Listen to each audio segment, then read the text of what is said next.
Azərbaycandır.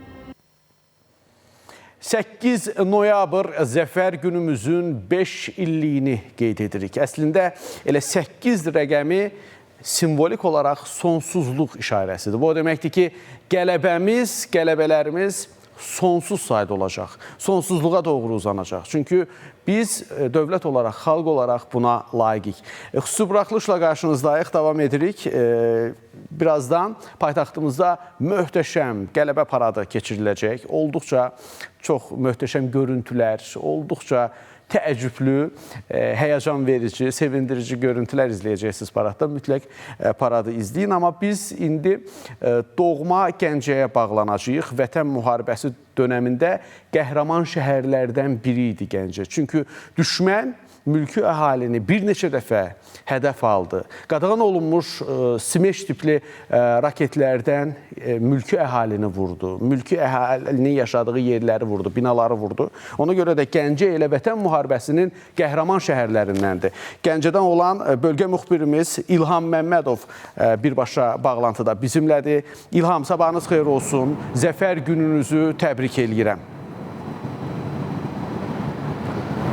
Salam Murad, hər vaxtınız xeyir olsun. Sizi və tamaşaçıları qədim Nizami yurdundan, Gəncə şəhərindən salamlayıram. Bəli, ölkəmizin hər yerində olduğu kimi Respublikamızın ikinci böyük şəhərində də tarixi zəfərimizin 5 ili münasibəti ilə bayram tədbirlərinə artıq start verilib. Bir sıra tədbirlərin keçirilməsi bugün nəzərdə tutulur. Günün sonunda isə hazırda mənim dayandığım Gəncənin əsas meydanında, yəni baş meydanında böyük bir konsert proqramı təşkil olunacaq. Gördüyünüz kimi artıq möhtəşəm bir səhnə də qurulub. Burada bir çox tanınmış müğənnilərin iştirakı nəzərdə tutulur. Sabah saatlarıdır, ancaq insanlar bu tarixi günü qeyd etmək üçün yavaş-yavaş şəhərin baş meydanına axışmağa başlayıb desək, heç də yanılmış olmarıq. Tədbirlərin sayı kifayət qədər çoxdur və günün sonlarında, irəliləyən dəqiqələrdən Murad daha ətraflı məlumatlarla tamaşaçıları sevindirəcək. Onu da xüsusi qeyd edim ki, küçələrdə, binalarda Azərbaycan və Türkiyə bayraqları düzülüb. Zəfər Gəncə şəhərində möhtəşəm keçirilir. Dediyimiz kimi, irəliləyən dəqiqələrdə, irəliləyən saatlarda tamaşaçılarımızı Gəncədə keçirilən Zəfər bayramı münasibəti ilə daha geniş, daha ətraflı məlumatlar verəcəyik. Murad, məndən hələlik bu qədər. Təşəkkürlər İlham. Qeyd edeyim ki, irəliləyən dəqiqələrdə Qarabağ bölgəsindən də çalışacağıq ki, alınsın. İnanıram ki, mütləq alınacaq.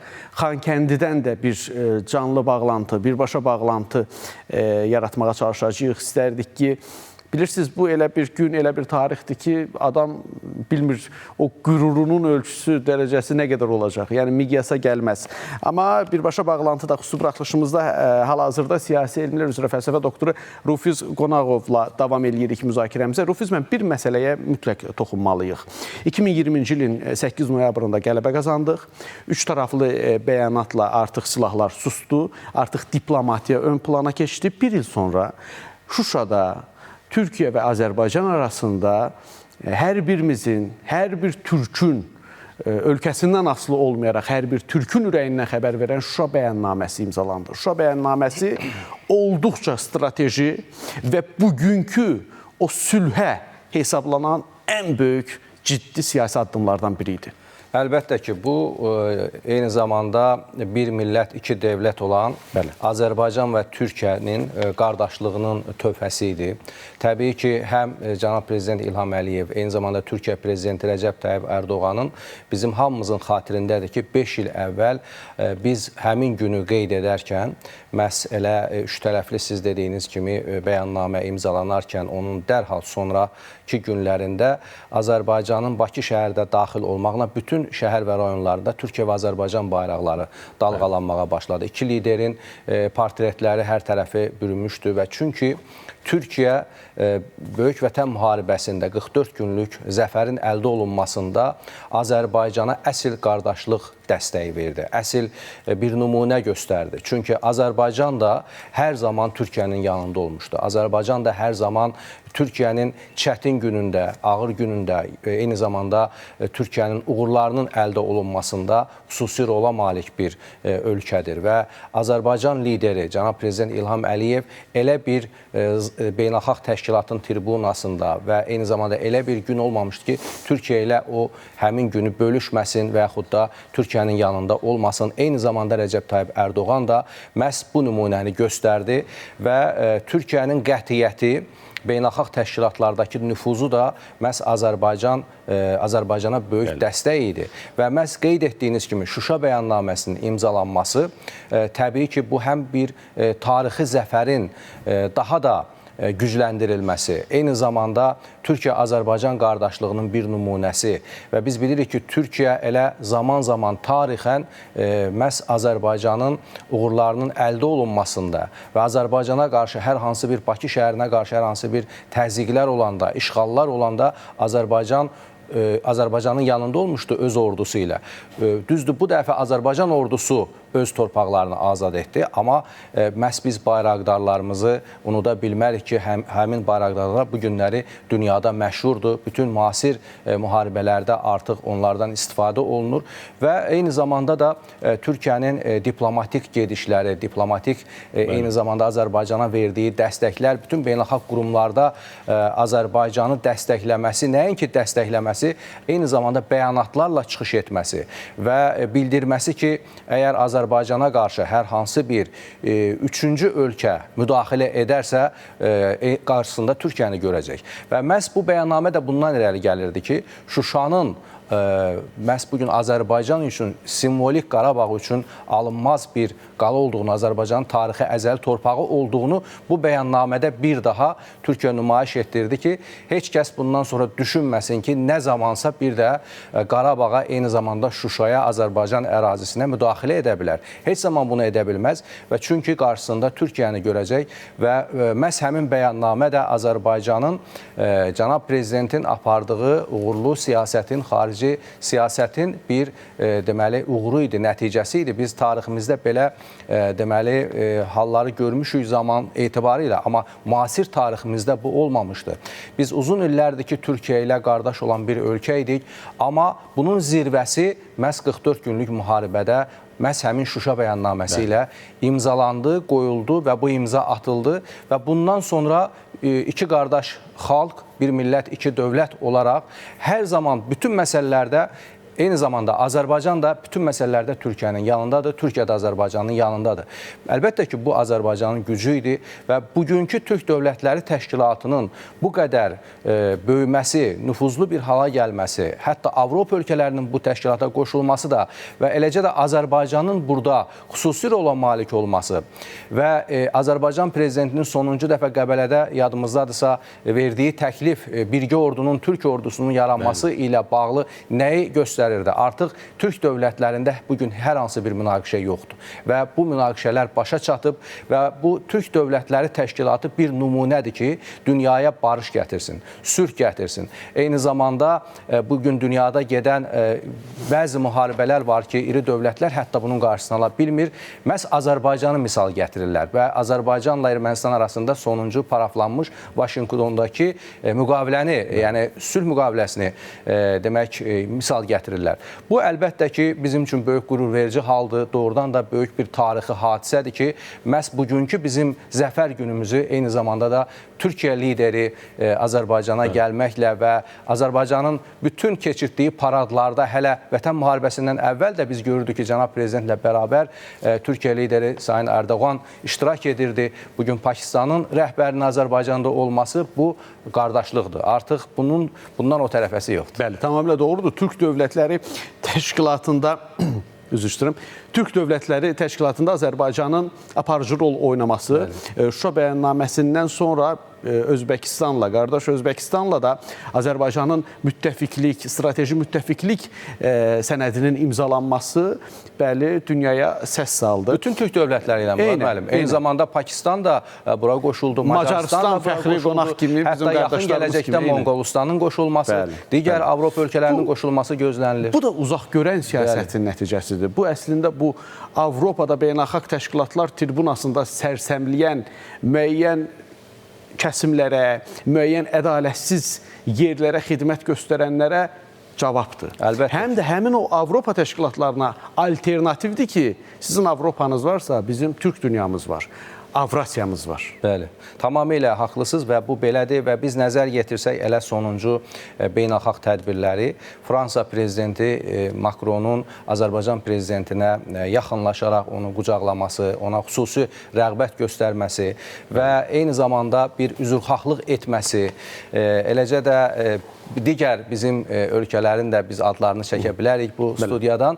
Yəni bu nəyə göstərdi? Bu onu göstərdi ki, qeyd etdiyiniz kimi cənab prezident İlham Əliyevin uzaqgörən siyasətinin həm xarici, həm daxildə apardığı çox incə bir siyasətin uğurlarıdır. Nəticəsidir ki, Azərbaycan bu günləri bunun bəhrəsini görür və biz ona görə də bugün 8 noyabrı zəfər günü kimi böyük təntənə ilə və qürur hissi ilə qeyd edirik. Tamamilə doğrudur. Təşəkkür edirəm Rufiz müəllim. Sağ olun, mən də təşəkkür edirəm. Olduqca maraqlı məqamlara toxunduq. Qeyd edeyim ki, siyasi elmlər üzrə fəlsəfə doktoru Rufiz Qonağov qonağımız idi. Xüsusi buraxılışımızda bir çox məsələlərə toxunduq. İstər Avropa, beynəlxalq təşkilatlar, Türk dövlətləri təşkilatı, Şuşa bəyannaməsi və 44 günlük Vətən müharibəsində yaşadığımız siyasi, iqtisadi, ictimai məsələlərə toxunduq və Türk dövlətlərinin birgə ordusu məsələsi ilə yekun vurdu Rufiz müəllim çıxışına. Bəli, Turana da amin deyərək xüsusi bir video çarxı izləyək, sonra davam eləyəcəyik. Cənab Başkomanda, sizin rəhbəriniz altında Şuşa şəhəri işğaldan azad edildi. Yaşasın Cənab Başkomanda, eşq olsun Azərbaycan xalqına, Qarabağ Azərbaycandır. Azərbaycan xalqına bu müjdəni vermək mənim həyatımda bəlkə də ən xoşbəxt günlərindən biridir. Şuşa bizimdir. Qarabağ bizimdir. Qarabağ Azərbaycandır. Biz bu günü bizim qəhrəman hərbçilərimizə borçluq. Azərbaycan xalqına borçluq. Xalq birləşdi. Xalq həmrəylik göstərdi. Bir yumruq kimi birləşdi və bu qələbəni Azərbaycan xalqı qazandı. Bu bizim hamımızın qələbəsidir. Arzu edirəm ki, sizlə birlikdə gedək Şuşaya. Gedəcəyik. İnanın ki, gedəcəyik. Şuşa Azərbaycanın gözüdür. Hər bir Azərbaycanlı üçün bu iftixar bir nöqtəsidir. Şuşa bizim mədəniyyətimizin, tariximizin rəmzidir. Şuşa hamı üçün əzizdir. Amma tək Şuşa yox, Laçın dağları da belə əzizdir. Heç vaxt biz Laçınsız yaşaya bilmədik. Ağdam kimi gözəl bir şəhər, Füzuli, Cəbrayıl, Zəngilan, Qubadlı, Kəlbəcərin o bulaqları, Kəlbəcərin o isti susu, biz onlarsız yaşaya bilmədik. Təsəvvür edə bilmədik. Xoşbəxt adamam ki, ata vəsiyyətini yerinə yetirdi. Əziz Şuşa, sən azadsan.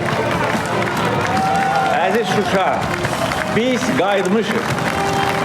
Əziz Şuşa, biz səni dirçəldəcəyik. Şuşa bizimdir. Qarabağ bizimdir. Qarabağ Azərbaycandır.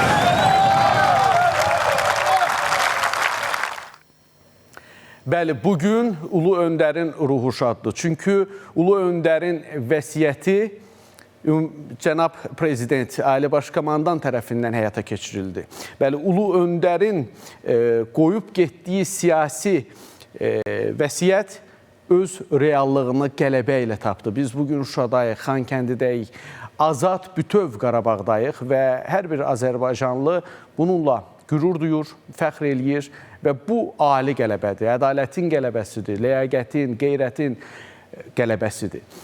Və biz qələbəmizi bir daha qeyd edeyim ki, şəhidlərimizə borcluyuq, qazilərimizə borcluyuq, şəhidlərimizin ruhu qarşısında baş əyirik, şəhid ailələri qarşısında baş əyirik, şəhid analarının əllərindən öpürük, qazilərimizə şəfaət eləyirik. Hal-hazırda vətən keşiyində olan igidlərimizə güc arzuluyuruq və onlar fəxr eləyirlər və indən sonra da hər zaman fəxr eləyəcəklər ki, güclü ordunun mənsubudular. Cənubi Qafqazın lider ordusunun mənsubudular və qalib ordunun mənsubudular.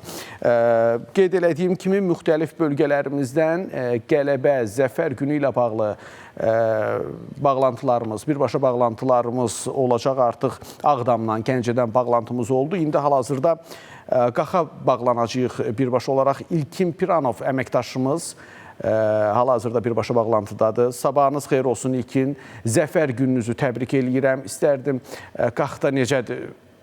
Qaxda vəziyyət necədir? Məlumat verin. Salam Murad. Salam. Səni və tamaşaçıları salamlayıram. Belə bir gözəl gündə səni və tamaşaçıları salamlamaqdan çox məmnunam.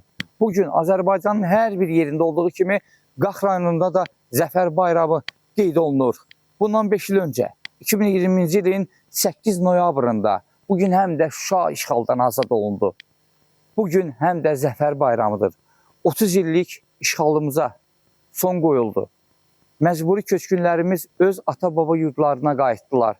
Həqiqətən möhtəşəm deyilmi? 30 il işğalda qalan torpaqlarımız və 44 günün içində həmin torpaqların azad olunması. Bəli, qeyd edim ki, bugün ölkəmizin hər yerində olduğu kimi Qax rayonunda da Zəfər bayramı ilə bağlı silsilə tədbirlər keçiriləcək.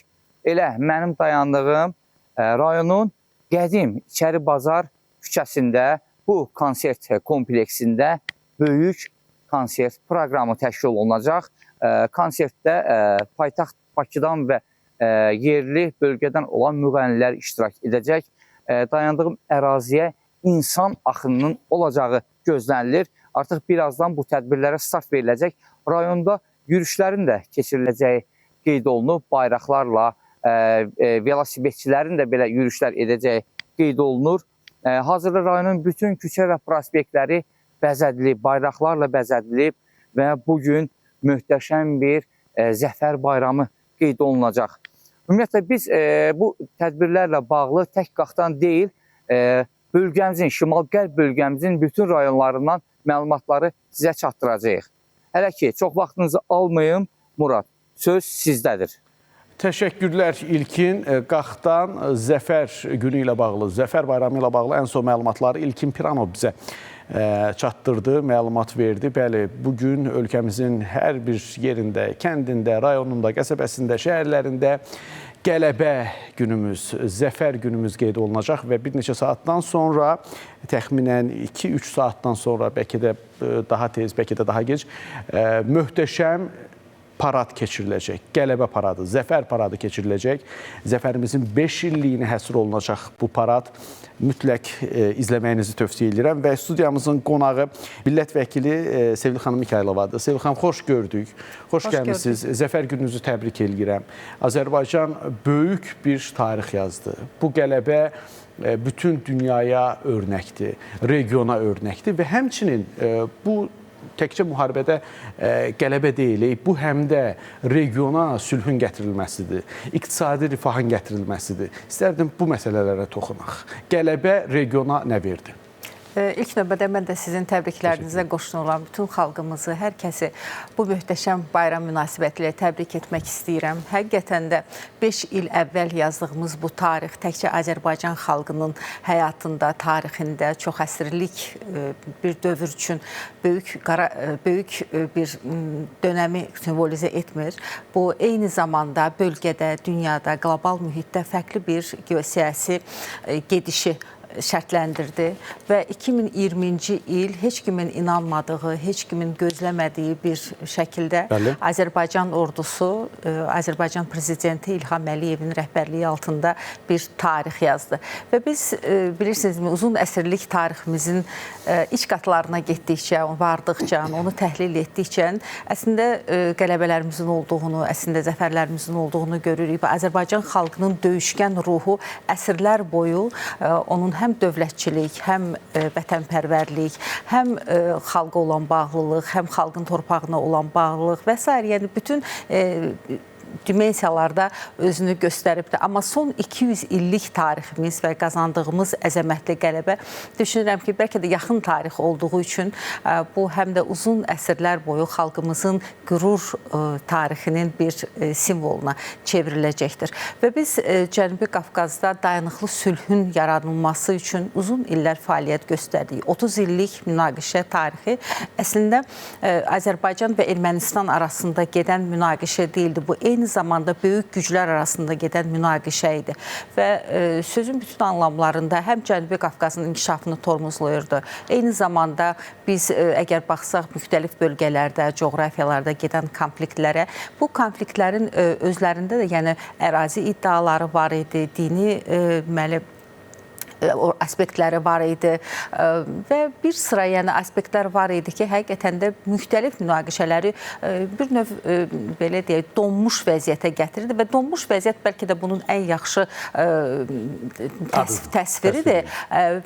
Məsələ burasındadır ki, bu xalqların faciəsinə, onların yəni inkişafının qarşısının almasına, təkamülünə və ümumilikdə dünyada gedən proseslərdən də geridə qalmasına gətirib çıxarırdı. Amma baxın, 2020-ci ildə biz qələbəmizi qazandıqdan sonra həmin ili biz Cənub qaz dəhlizinin tam şəkildə həyata keçirilməsini gördük. Dekabrın 31-də düşünürəm ki, Azərbaycanın ümumilikdə neft-qaz strategiyasında çox böyük əzəmətli bir səhifə idi və sonradan Avropa Birliyinin Azərbaycana müraciət etməsi, özünün enerji təhlükəsizliyində Azərbaycana bir tərəfdaş kimi baxması və etibarlı tərəfdaş kimi baxması, xüsusən zəfərimizdən sonra artıq Azərbaycanın rolunu da dünyanın ümumi təhlükəsizlik sistemində çox gözəl vurğulayırdı. Və biz ard-arda gedən proseslərə baxdıqda Azərbaycan prezidentinin artıq həm Şərq dünyasında, İslam Əməkdaşlıq Təşkilatında, Ərəb Liqasında iştirakçılığını gördük ki, bəli, artıq zəfər çalmış, qələbə çalmış bir xalqın liderinin fikirləri, onun ümumilikdə dünyada gedən proseslərə baxışı artıq dünya birliyində də çox böyük maraqla qarşılanırdı. Və biz bu siyahını uzada bilərik, amma düşünürəm ki, avqustun 8-də Birləşmiş Ştatlarda Azərbaycan və Ermənistan arasında sülh sazişinin layihəsinin paraflanması və bunun məhz Birləşmiş Ştatlarda, Birləşmiş Ştatların prezidenti Donald Trump'ın müşahidəçiliyi ilə, onun şahidliyi ilə keçirilməsi artıq Cənubi Qafqazda Azərbaycanın yaratdığı mühitin nə qədər etkili olduğunu, nə qədər təsirli olduğunu bir daha göstərdi. Və biz əslində güclü lider, güclü dövlət, güclü xalq fenomeninin əminliklə söyləyə bilərik ki, 21-ci əsrdə Azərbaycanın timsalında bütün dünyaya göstərə bildik. Biz əslində çox böyük xalq deyilik, çox böyük dövlət deyilik, ərazimizdə yəni müqayisələr aparsaq çox böyük deyil. Amma dünyaya saldığımız səs həm iqtisadi gücümüz baxımından, həm siyasi gücümüz baxımından, həm ordu quruculuğu baxımından, həm yeniliklərə, texnologiyalara olan həssaslığımız və bunu lazım olan sahələrdə tətbiq etmək bacarığımıza baxdıqda, siyasi müstəvidəki tərəfdaşlarımıza, ümumilikdə qazandığımız dostlarımıza baxdıqda əminliklə söyləyirik ki, yəni hətta kiçik dövlət, kiçik xalq yəni fenomenini də biz bir kənara qoyduq. Biz gücün nəyə qadir olduğunu, intellektin nəyə qadir olduğunu, iradənin nəyə nail olduğunu, prinsipiallığın nəyə nail olduğunu bütün dünyaya sərgiləmiş olduq. Və bugün artıq bir sıra qlobal layihələrdə, bir sıra qlobal təşkilatlara Azərbaycan dəvət olunur. Və Azərbaycanın ümumilikdə Avrasiya məkanında artan rolunu burada xüsusilə qeyd etmək lazımdır ki, biz yəni əvvəllər bölgəsel olaraq müəyyən təşkilatlar var ki, biz orada üzvlüyümüz var idi. Məsələn, Avropa Şurasında üzvüydük, təbii ki, İslam Əməkdaşlıq Təşkilatında üzvlüyümüz var idi. Amma biz sonralar artıq həm qoşulmama hərəkatına qoşulmuşduq. Bu təşkilatdakı mövqelərimiz də bunu əminliklə söyləmək lazımdır ki, qələbədən sonra daha da möhkəmləndi. Və ümumilikdə dünyanın Azərbaycana olan baxışında biz fərqliliklər gördük və bu da ondan doğurdu ki, biz sadəcə olaraq şüarçılıqla məşğul olmamışdıq, sadəcə olaraq patriotik şüarlar səsləndirməmişdik, çağırışlar etməmişdik. Bizim rəhnimiz, bizim amalımız, məqsədimiz əməli işlə sübuta yetirilmişdi. Və biz bütün dünyaya göstərdik ki, əslində sözü əmələ çevirmək üçün nə lazımdır. Və Azərbaycan prezidentinin dəfələrlə həm siyasi birliklərə dəvət olunması, Birləşmiş Millətlər Təşkilatı çərçivəsində keçirilən ən üst səviyyədəki tədbirlərdə fikirlərinə, düşüncələrinə diqqətlə yanaşılması və eyni zamanda söylədiyimiz kimi artıq böyük güclərin öz yanında Azərbaycanı görmək istəməsi, əlbəttə ki, bütün bunlar sizin az əvvəl sual ünvanladınız ki, bu qələbənin Cənubi Qafqaza, ümumilikdə dünyada gedən proseslərdə hansı təsirləri oldu? Mən düşünürəm ki, bunun haqqında hələ çox danışmaq olar. Bu, yəni, bəlkə də bir verilişə sığan təhlil deyil. Amma biz əsas, yəni, onun gördüyümüz konturlarını vurğuladıq. Bəli. Azərbaycan həm də Vətən müharibəsindəki qələbəsi və bundan sonraki dönəmdə ədaləti yalnız özü üçün istəmədiyini də bəyan etdi. Avropanın mərkəzində olan, Avropanın əsas tribunalarında dünyaya azadlıq, demokratiya, insan hüquqları hayqıranların törətdikləri müstəmləkə siyasətindən əziyyət çəkənlərə Azərbaycan qucaq oldu. İstər pandemiya dönəmində vaksinlərin ədalətli şəkildə paylanmasının carçısı oldu Azərbaycan. Eyni zamanda Azərbaycan COP29-a ev sahibliyi eləyərək dünyada gedən proseslərin, iqlim dəyişmələrinə diqqət çəkməyi bacaran ölkə oldu. Yəni, bütün bunları niyə sadalayıram? O kontekstdə buna diqqət çəkmək istəyirəm ki, Azərbaycan ədaləti təkcə özü üçün istəmir. Bütün dünya üçün istəyir. Bütün dünyada sabitliyin, stabilliyin, inkişafın olması üçün istəyir. Ədaləti təmin etmək, bilirsinizmi, biz buna qədər müxtəlif Avropa təsisatlarında insan haqları, ədalət, yəni onların da siyasi tezislərində hər zaman bu üstünlük təşkil ediblər. Amma zaman-zaman, əgər biz geriyə dönüb Ulu Öndərin zamanında əslində bu təşkilatların siyasətinin mahiyyətinin nədən ibarət olduğunu xalqa elə xalqın dilində izah etməsinə baxsaq, yəni Azərbaycan xalqı, Azərbaycanın liderləri bunu çox gözəl bir Ulu Öndər və cənab prezident bunu dəfələrlə söyləyib və bu açıq bəyanatlar şəklində onlarla görüşdə, yəni etirazlarını da bildiriblər. Əslində mahiyyət baxımından biz bizə qarşı yönləndirilmiş təzyiqlərin nədən ibarət olduğunu çox gözəl anlayırdıq. Amma çox maraqlı bir detal var ki, indi onlar özləri başa düşüblər ki, nə qədər qüsurlu bir siyasətləri olub, taktikalar olub daha doğrusu bu siyasəti irəliyə apardıqda. Özlərində olan qüsurları görməyiblər, ayrılarından onu tələb eləyiblər. Məsələn, elə mən tolerantlıqla bağlı məsələyə xüsusi olaraq diqqət cəlb etmək istəyirəm ki, Bakı prosesinin başlanması və Azərbaycan prezidentinin bu birbaşa olaraq təşəbbüsü idi və zamanında hətta bununla bağlı da biz həm Birləşmiş Ştatlardan, həm Avropa təşkilatlarından hesabatlarında onlar xüsusilə olaraq Azərbaycanda çox belə deyək, qərəzli şəkildə situasiyanın sanki yaxşı olmaması ilə bağlı fikirlər səsləndirirdilər. Amma illər sonra özləri də etiraf etdilər ki, Azərbaycan yüksək tolerantlığı qoruymuş bir dövlətdir və bu sadəcə olaraq hesabatda kimisə düşüncəsi kimi öz belə deyək, qərəzli təsvirini tapmamalıdır. Əslində cəmiyyətdə gedən proseslər və cəmiyyətin özünün davranışlarında təzahür etməlidir. Və bugün Azərbaycanda müxtəlif dinlərin, konfessiyaların nümayəndələrinin bir amal ətrafında birləşməsi, Azərbaycan dövlətçiliyinin qorunmasına, Azərbaycan cəmiyyətində təhlükəsizliyin, eyni zamanda sakitliyin və sabitliyin olmasına yönəlik fəaliyyətləri. Əlbəttə ki, mən düşünürəm, yenə də kiçik dövlət olmamıza baxmayaraq, hətta böyük dövlətlərin özlərinin belə və o dövlətlər ki, bir zamanlar bunu tezis olaraq ortaya atmışdılar, onların özünə belə örnək olmalıdır. Və burada təbii ki, biz, yəni bir sıra ölkələr var idi ki, onlar Azərbaycanın insan haqlarının pozulmasında və xüsusən erməni icmasının hüquqlarının pozulmasına dırnaqarası günahlandırırdılar. Sonradan biz onlara sübut etdik ki, onlar şərqdən qərbə, cənubdan şimala, yəni bütün istiqamətlərdə artıq dövlət səviyyəsində keçmiş neokolonial siyasət yürütməklə bu xalqların hüquqlarını çoxdan pozublar. Biz tarixi faktları bir tərəfə qoyuruq ki, yəni onlar özləri də etiraf edirlər ki, onların tarixlərində bu olubdur. Belə olan halda niyə görə Azərbaycana qarşı bu təzyiqlər var idi? Təbii ki, Azərbaycanın inkişafını dayandırmaq və belə görünür ki, artıq o qüvvələr Azərbaycanın potensialını dərk etmişdilər. Azərbaycan neft və qazla zəngin ölkədir və təkcə biz neftimizlə, qazımızla, yəni mineral ehtiyatlarımızla fəxr etmir. Azərbaycanın çox yüksək səviyyəli insan kapitalı var və biz yenə də 2020-ci il müharibəsində bunu bir daha sərgiləmiş olduq ki, Azərbaycan əskər və zabitləri yüksək texnologiyalardan istifadə etməklə döyüş meydanında əslində öz sözlərini demiş oldular. Yüksək döyüş qabiliyyəti göstərməklə bunlar hamısı da bir gündə baş vermiş proseslər deyilir. Bunun üçün uzun yol gəlmək lazım idi ki, yəni bu cür kadr potensialına da malik olasan. Və Azərbaycan prezidenti zamanında çox vacib bir istiqamət seçmişdi.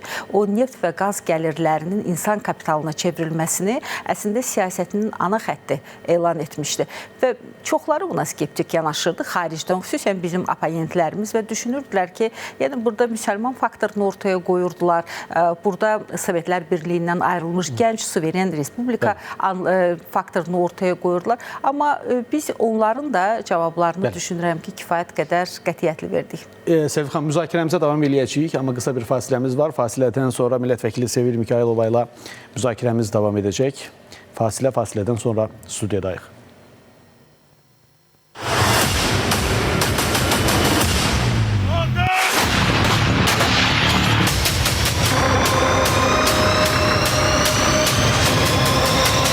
Qarabağ bizimdir, Qarabağ Azərbaycandır.